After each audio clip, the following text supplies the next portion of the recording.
Welcome to Center for Spiritual Living, Leesburg. We're so glad that you could join us today. Our theme for this year is 2020 Spiritual Vision. Our theme for the month of June is Mindfulness for Mavericks. And our talk today will be on mindful speech. Right now, as we open our sacred space together, we set our intentions for our service and bring our awareness of our unity and oneness, which is represented by one lit candle. Join me now, close your eyes as we bless this service and our time together. Together, let us recognize the divine presence that moves through all things. And know that this presence of love expresses as each of us in unique and beautiful ways. I know that we are blessed in our time together and that we each are renewed in our remembrance of love, peace, wholeness, and connection. I give thanks to everyone in attendance and for everyone who has made our service possible today. May the energy of love that is generated here bless us all abundantly, and so it is. And now, in this time of giving and joining, let us see if there are any joys or celebrations or concerns that you would like to present. You may turn on your mic, you may put it in the chat room, and if you're on some other format, we're monitoring that as well.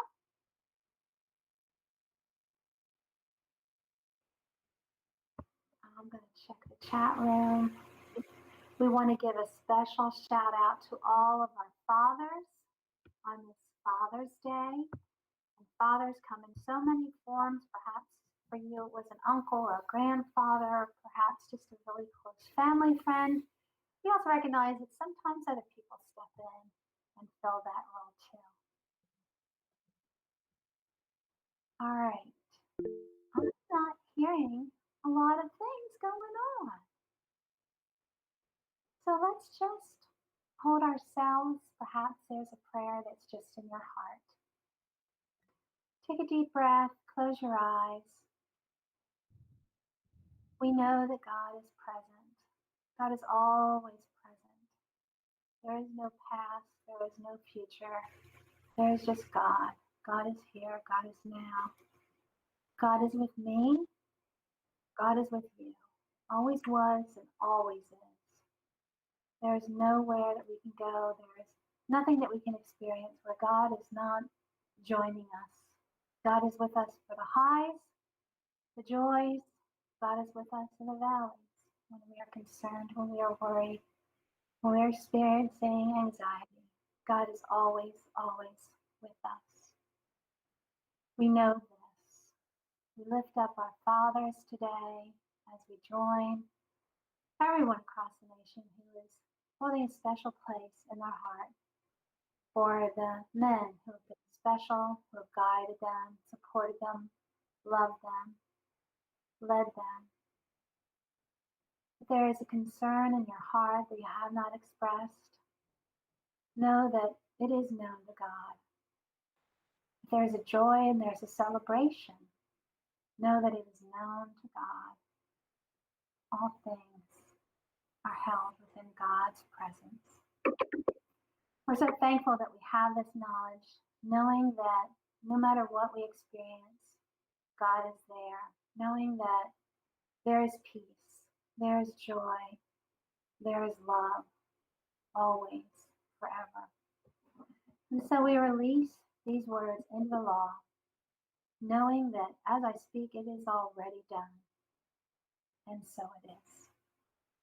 And now we have our musical group, Soul Pajamas. So sit back and enjoy. Yes, well, since it's Father's Day, we're going to debut Dan's brand new song that he wrote for our brand new grandson, Gregory. It's called Gregory's Waltz. And for those of you in the book group, you familiar with the quantum physics baby, this is him.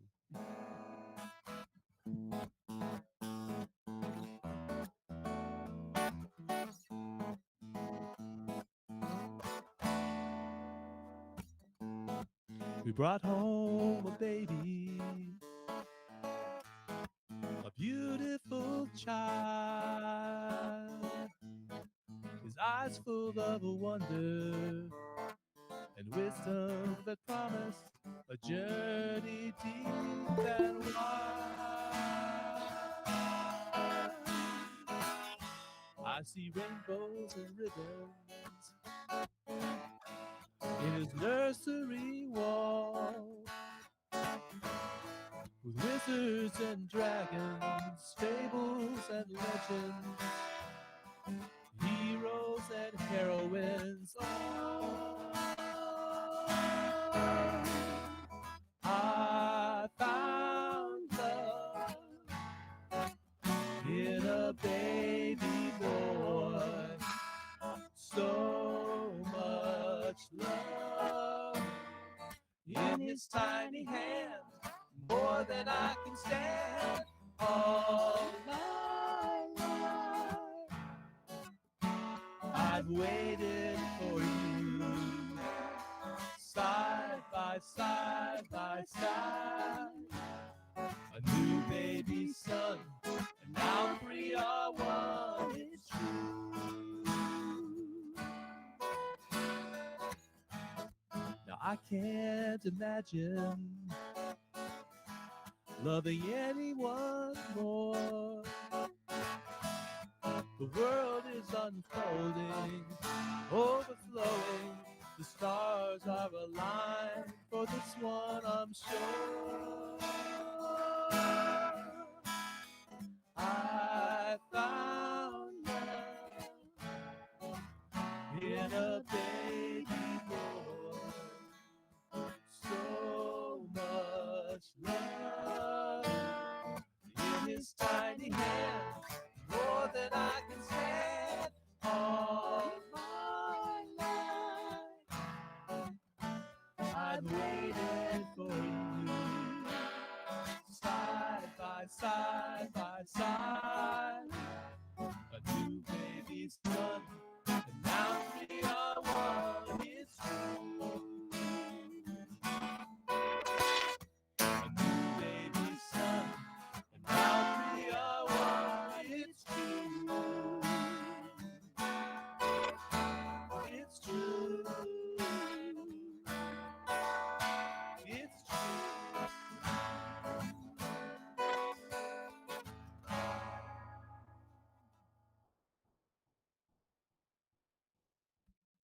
Thank you. Thank you. Thank you, Dan and Aaron. The way my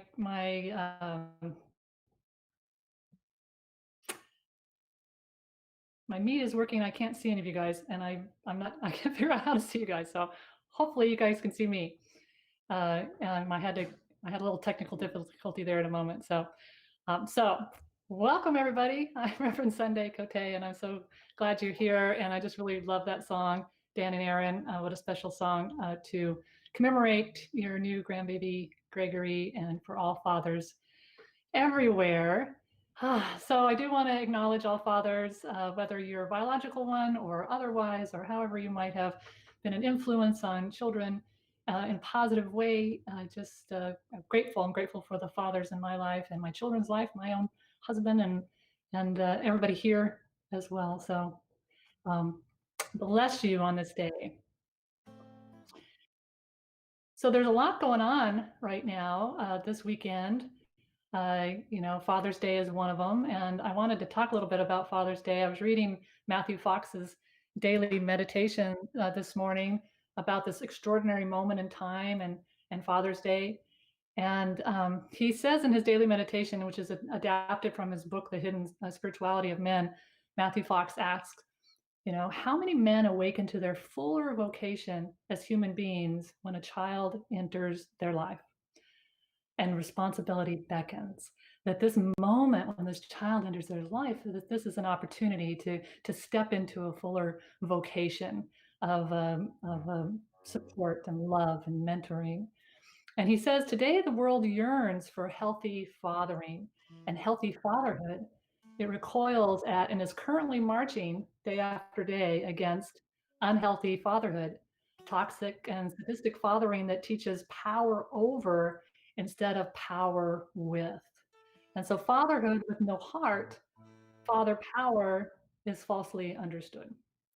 So he asks, is this distorted fatherly energy what is behind racism, authoritarianism, capitalism that replaces the joy of living with buying addictions and that renders the rich richer, so powerful that they can then buy legislatures and judges to make laws that ensure more injustice? And that's a good question, right? Is this distorted father energy behind all of this patriarchal energy? So fatherly consciousness can degenerate into a mindless and heartless idolatry of power. It prevents just structures and laws that serve the common good. Is power for power's sake worthy of the nobility of being human? So he goes on and talks about healthy fatherhood. Healthy fatherhood is about nurturing joy in our children, creating a society that protects them and their joy, prepares them for their honorable adulthood.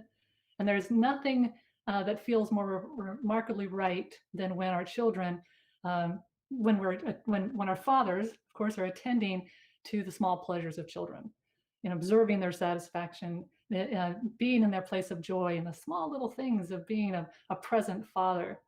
So he underscores that there is a sacrifice behind healthy fathership, right? We all know this. We know this in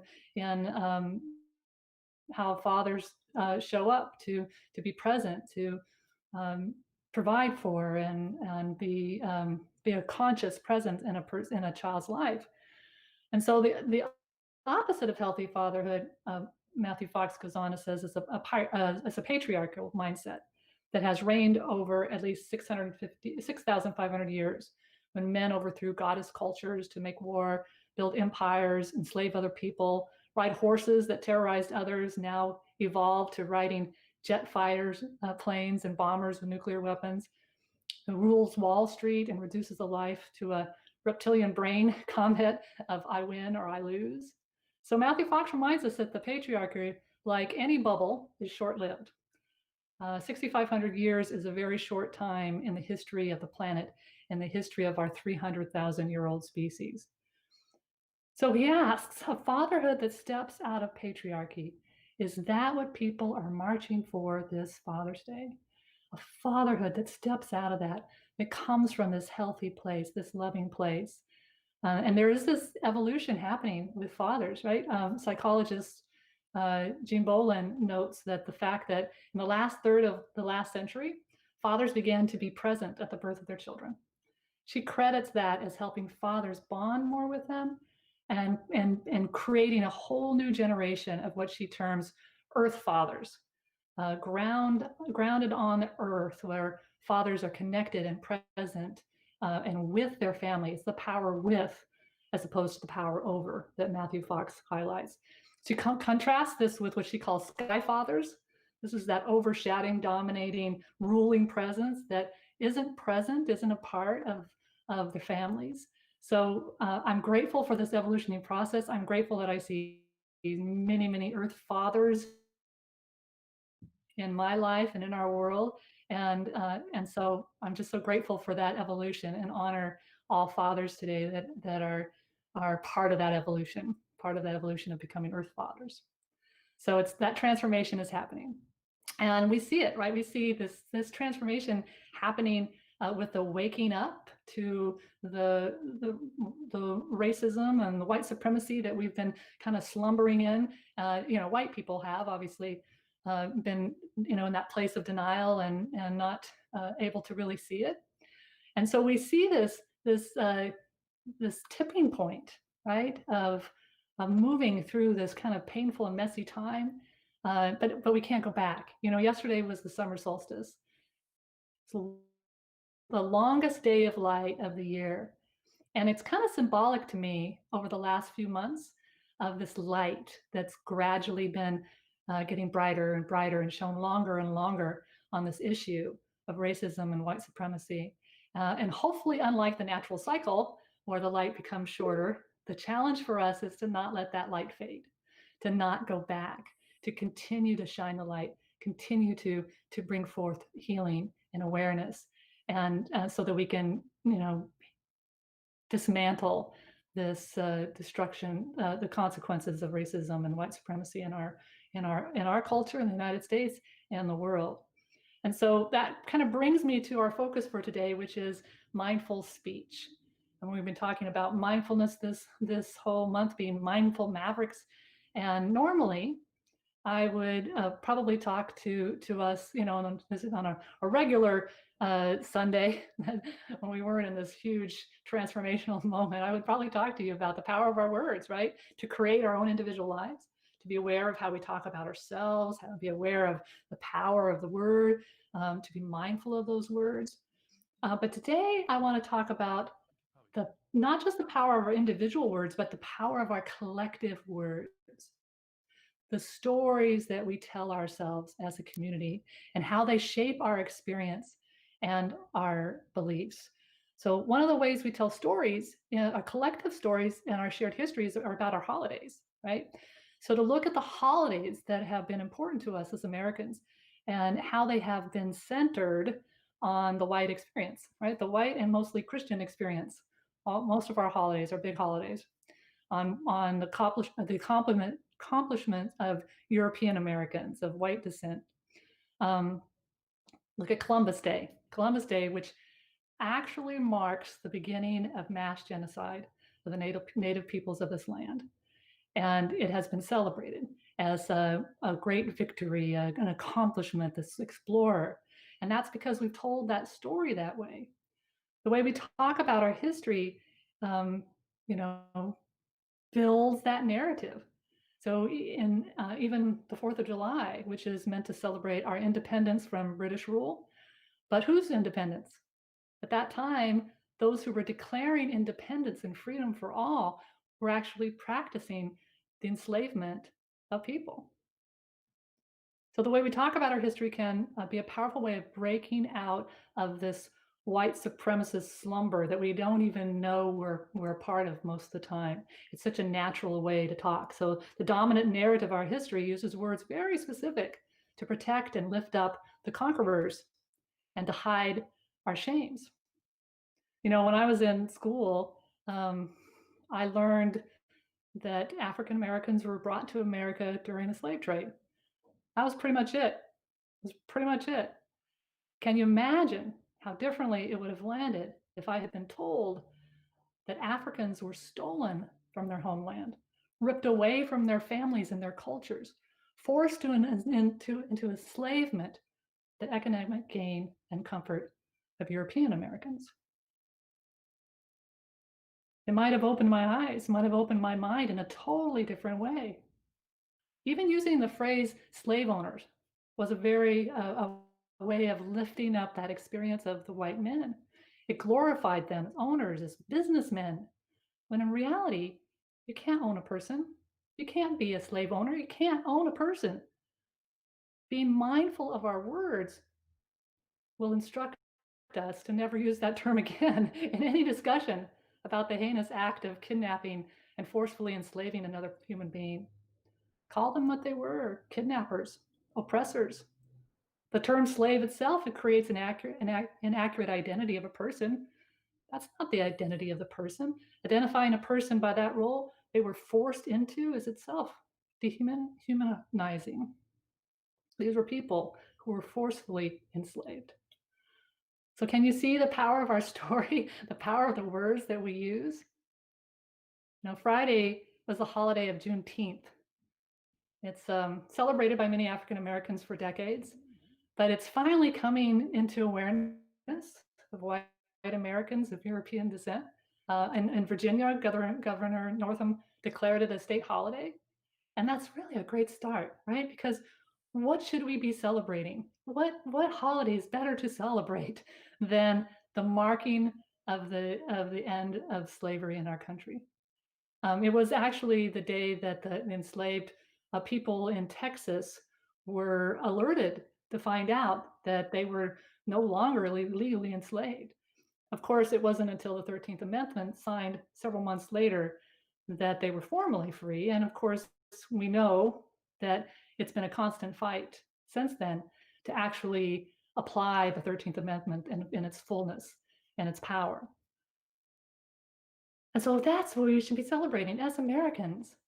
That's the type of history that we want to celebrate and to remember and to commemorate. Friday was also, well, it actually was over Memorial Day weekend, May 31st to June 1st, was the 99th anniversary of the Tulsa Race Massacre of 1921. Many Americans are just now waking up to that part of our history because, and the story is that a Black boy got into an elevator and tripped and grabbed the arm of the young white girl, the elevator operator.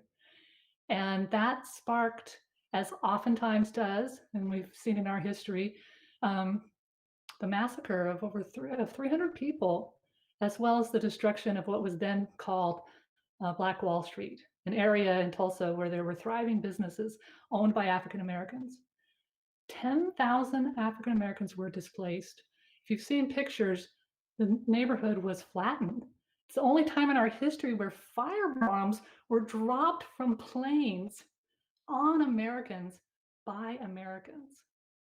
It's a dark stain in our history. And yet it was swept under the rug because the victors tell the story. Attorney General Barr was asked recently by a reporter how he thinks his acts are going to go down in history. And his chilling and telling response was something like, well, history is told by the winners, so I'm hopeful that it'll turn out okay. Take that in for a moment. So I would agree in a general with that statement, except when it comes to the American Civil War, where the narrative of the losers actually won out. In Winchester, where I live, one of the busiest streets we have is called Jubal Early. When we moved here a few years ago, I was curious about that name. I didn't know what it was. I was like, what's a Jubal Early? And again, my American history was not complete. And so, not being from the South, I had not heard that name before. And so I looked it up, and come to find out he was a general in the Confederate Army. The only general actually to conduct raids on our capital. After the war, he was never contrite. In fact, he took pride in being an unrepentant rebel. After the war, he fled the country until he received a pardon from President Andrew Johnson. When he came back, he was instrumental in using his words, his story, to create the narrative of the lost cause, a narrative about the South and about Northern aggression and state rights. It was a storyline that was picked up and still told today. He was outspoken. He was an unrepentant white supremacist. The published words that he wrote and said were so vile, I couldn't even share them with you as an example today. So vile. He was active in creating the memorials that glorified Confederate soldiers all through the South. Not only does he have a boulevard named for him in Winchester, but there's dozens of names of streets and statues all over the South and Virginia. He used his mindful speech to perpetuate a narrative favorable to his cause and has caused untold harm and damage to African Americans to this day. And every time I drive on that street that bears his name, I get angry. I've signed the petitions to have the name removed. But in doing that, it's pretty scary because I live in the South, as you might imagine. But I can't remain silent. I recently attended a protest walk in Winchester a couple weeks ago. It took place, we gathered at the shadow of the Shenandoah Valley Civil War Museum to start the walk. The George Floyd Memorial was set up at the foot of the statue of the Confederate soldier that stands proudly in the walkway of the downtown mall. This is what that plaque says. It says, in lasting honor of every Confederate soldier from Winchester and Frederick County who faithfully served the South, That is a plaque standing on a statue in downtown Winchester, where in its shadow was a memorial for a Black man who died at the hands of the police. The way that soldier served the South was to fight for the right of white people to enslave people who looked like George Floyd. I keep thinking about that dual memorial, the memorial to the lost cause to the South, and this memorial to a man that represents for us a change, an opportunity to make good on that 13th Amendment. We stand in this fork in the road and we get to choose which way will we choose? What words, what mindful speech will we use? What story will we tell? You know, I have concern about speaking up. You know, what is my role as your minister to this community and beyond? About serving you. But in that, I know that my job isn't always to make us feel good. It's that saying, you know, minister's job is to comfort the inflicted and inflict the comfortable. So I might be doing that this morning.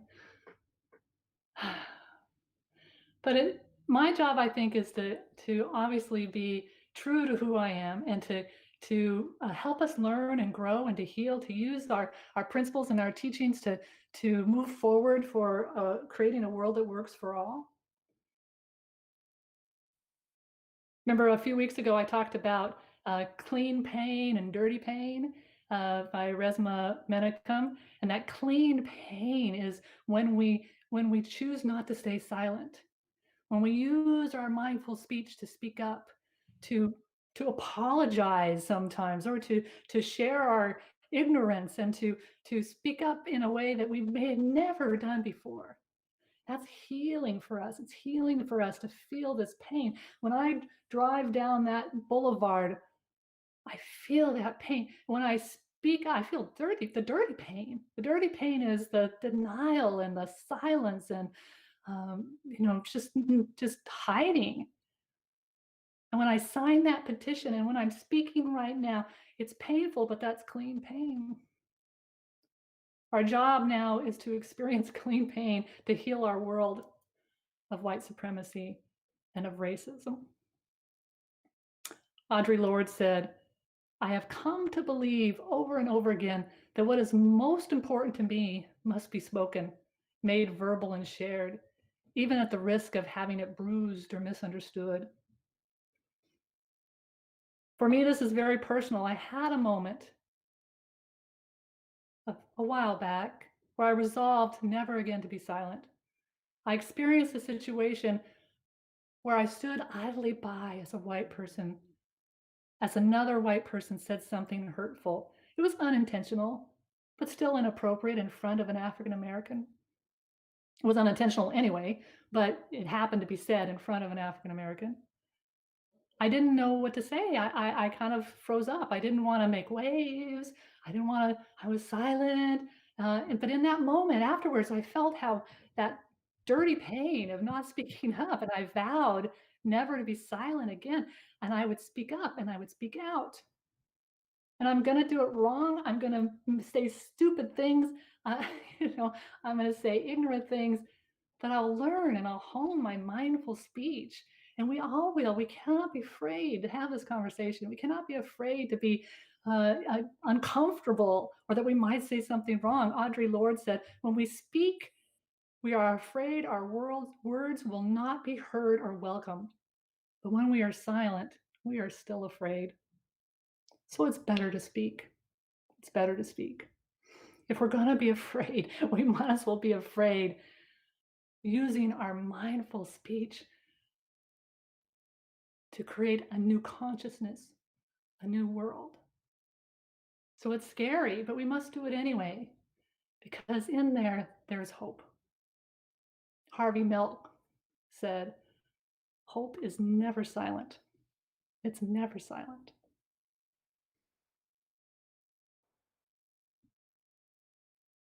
So let's be mindful of our words and the stories we tell. Let us use the power of our word to help create that world that works for all.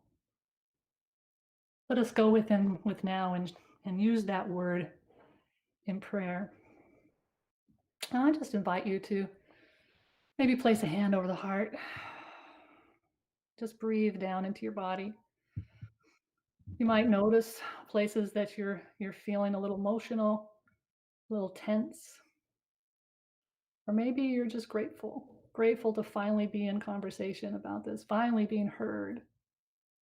Whatever it is, just allow yourself some compassion. One thing we have to do in these conversations is we have to have compassion for ourselves as we clumsily move forward in this quest for healing.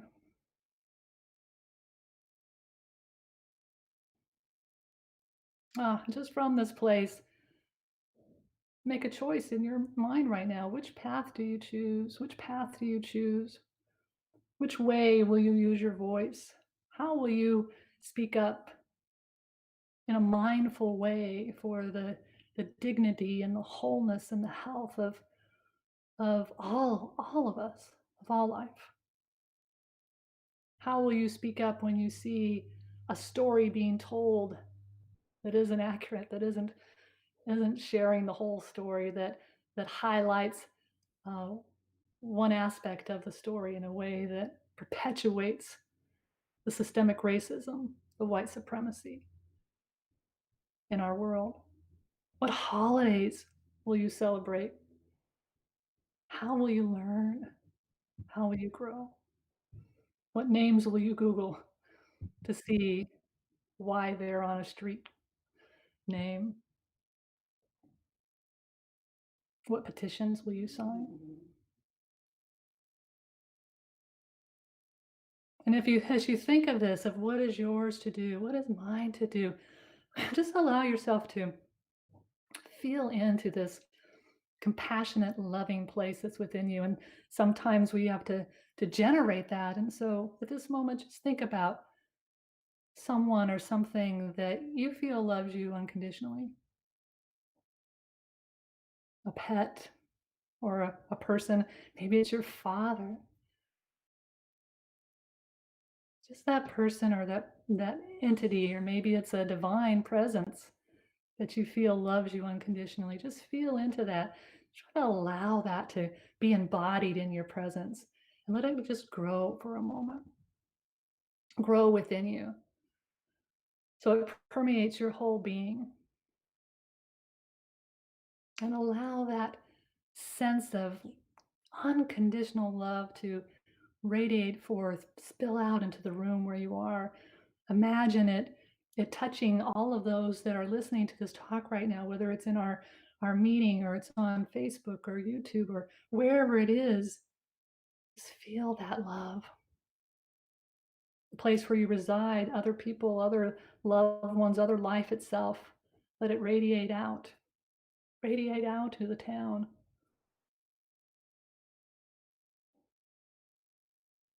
To allow that energy to radiate forth through our state or wherever you're from. Lift up and love our country, the world. Surround this globe with love and light. And in that, as you hold this awareness of this whole globe, make that commitment to use your power of your word, use your mindful speech for good, for healing, for wholeness, for equity, for justice. We all have a part to play. We all have something to do. So let us just come back to this moment. And again, if you have your hands on your heart, just allow yourself to feel into this prayer. That there's a power and a presence that moves through all things, that is the essence of love, that all that there is this presence. And right now, this presence moves in and through me, as me. It's this individualized expression of the one life, the one God. And in this moment, as that powerful creative presence that I am, I use my mindful word, my mindful speech to speak this truth for every single person within the sound of my voice. that there is a divine, perfect, whole presence within you. And that presence knows exactly how to show up in the world in a mindful way. It knows exactly how to be a healing presence. It knows exactly how to speak the truth. It knows exactly how to heal the pain and the shame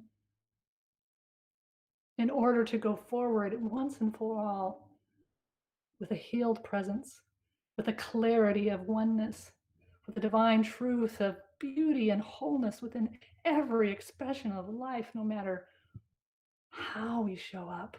And in fact, that individual expression in all colors, in all ways, is the beauty and the magnificence of the divine expressing absolutely as it should, equally, equally.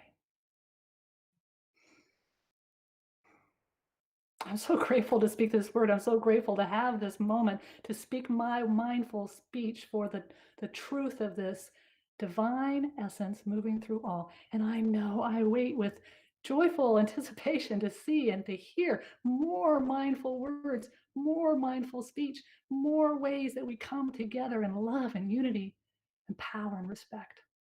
And for this, I am so grateful. I'm grateful for this truth. And I release this word, this mindful word, into that law, knowing that it is already done. And together, we relax into that truth and know that it is already done. And so it is. And so it is. So we let it be. And so we have Dan and Aaron are going to sing for us again. This is a really beautiful song by Jan Garrett and J.D. Martin, and the message couldn't be more perfect.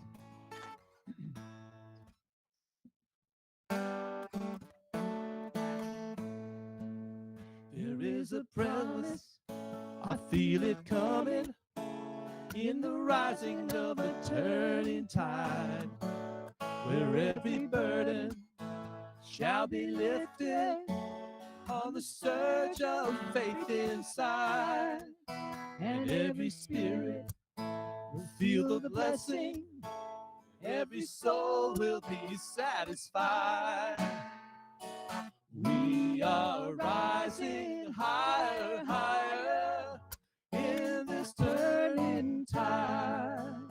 We are rising, rising in this turning tide. We are rising, rising in this turning tide. I hear the music in the madness, I see the vision of a brighter day. I draw compassion from our sadness and fuel the fire for a better way. I put my money where my mouth is. I get on board the freedom ride. We are rising higher, higher in this turning tide. We are rising, rising in this turning tide. We are rising, rising in this turning tide. So the promise becomes the present, and the future is open and wide. We are guided, we are lifted up inside, and nobody can do it for us. We sing our own hallelujah chorus. We are rising higher, higher in this turning tide. Oh, we are rising higher, higher. 2, 3, 4. In this turning tide. In this turning tide. Yay. Thank you. Perfect message for us. We are rising. Absolutely. So it's our time of sharing our gifts and our offerings. And so we're just so grateful that we continue to be supported by your generous donations during this time where we're kind of figuring out how to stay a part of, stay a community. And so I have an affirmation, but I don't see it up. So I'll have to wait here. So I think Char's going to put it up for us. Here it is. All right. So all of us, you can just say this out loud. The presence of spirit within me blesses everyone I meet, tends to heal everything I touch, brings gladness into the life of everyone I contact. Therefore, I'm a blessing to myself, to humankind, and to the day in which I live. And so it is. So there's all kinds of ways here. You can donate by texting, by Cash App, by mailing a good old-fashioned check, by PayPal. And if those don't work, contact Charlene or me and we'll help you figure it out. All right, so announcements today. Charlene and I are continuing our weekly offerings. Charlene is doing her dream study on Tuesdays at 9 a.m. Those are still through the Zoom room, so you can go to our Facebook page and get on Zoom that way. And then I have started a unified mindfulness practice on Thursdays at 9 a.m. And that's open to everybody, no matter what your understanding or experiences of mindfulness. And Charlene, let's go. I think that's all I got for today. You guys are all frozen, so I don't know what's happening. But I'm going to see if anybody has any pearls. And so I think I'm going to turn my video off. That might help. So if anybody has any pearls to share, go ahead.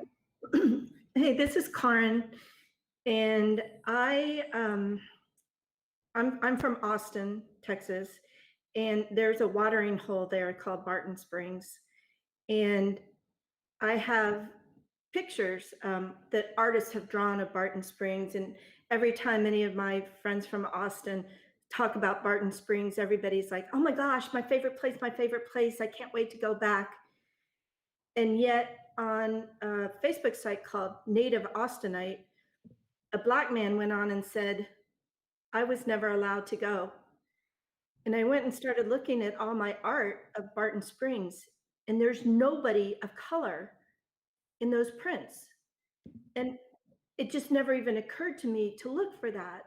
And I just feel like my eyes have been so opened because of this discussion and understanding, like, we think we're so liberal and wonderful coming from Austin, but we have a very strong history that we need to pay attention to. And so I'm just very appreciative of this conversation and opening my eyes in a way that I didn't realize I was blind. So thank you. Thank you, Karen. Anyone else have anything they'd like to use some mindful speech to speak out in the room? You practice it? Yes, Dan. Can you hear me? Yep. I appreciate what you were saying about speaking your word when it feels like you need to speak out, and that you won't always get it perfect, and you're gonna stumble through, and because I think that uh, being afraid of saying just the right perfect thing at the right time is definitely not the way to go. Thank you, Dan. One thing I forgot to mention was that, and when you say something and it's brought to your attention, apologize. Just apologize. Thank you for sharing. I appreciate you. I'm enlightened and I continue to learn, and I'm sorry.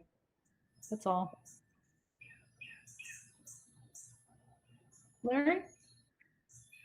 Yeah, I had the opportunity this week, to just be in conversation with some old friends, and it was interesting.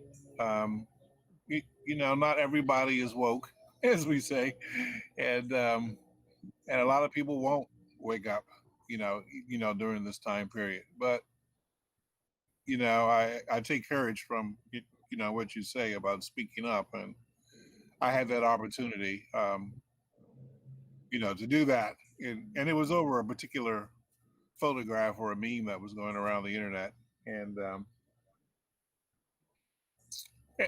and I think everybody comes at this situation that we're going through today, this transition period, differently, and it is, even Black people, have to not stay silent. you know, I came from a church, where I think Jackie and I were probably the only two African Americans. There were a lot of Congolese members in the congregation, but of the 500-600 people that were in the congregation, there weren't many Black folks, and so that our perspective and our point of view, and for a large part, that was my point of view as a conservative Christian. But we have to take these opportunities to wake up and speak up, and I appreciate the message today. It was really encouraging. So I have been doing that this week, so it's been fun. Thank you, Lori. Thank you. Anyone else?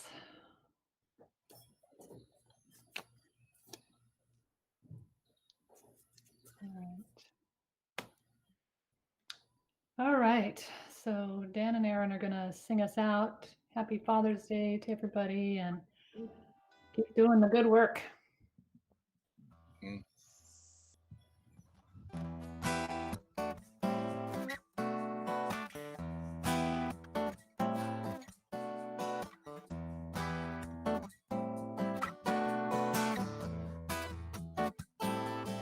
I release into the law, and so it is, and all is well. I release into the law, and so it is, and all is well.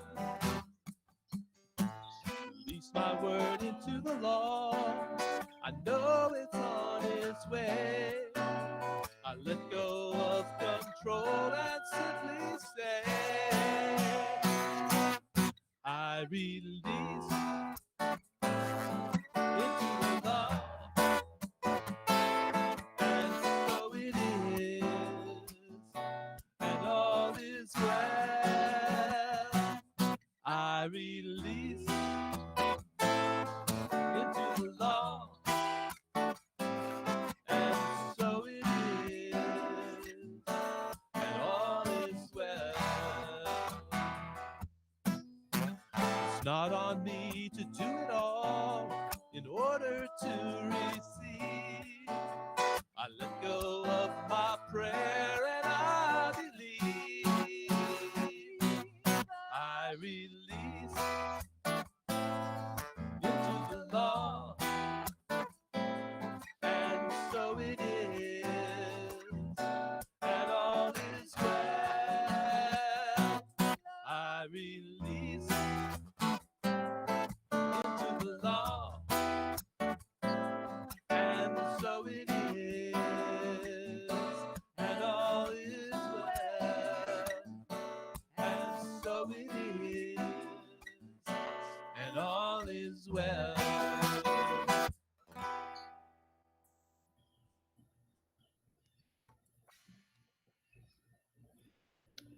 All right. Thank you. Thank you, Dan and Aaron, and everybody for being here today. Let's just place our hand over our hearts and just say out loud, I am love. Look around. You can see us or see whoever's around you. You're love. And let's say all love. Send some love sprinkles around. Have a great week, you guys. Take care.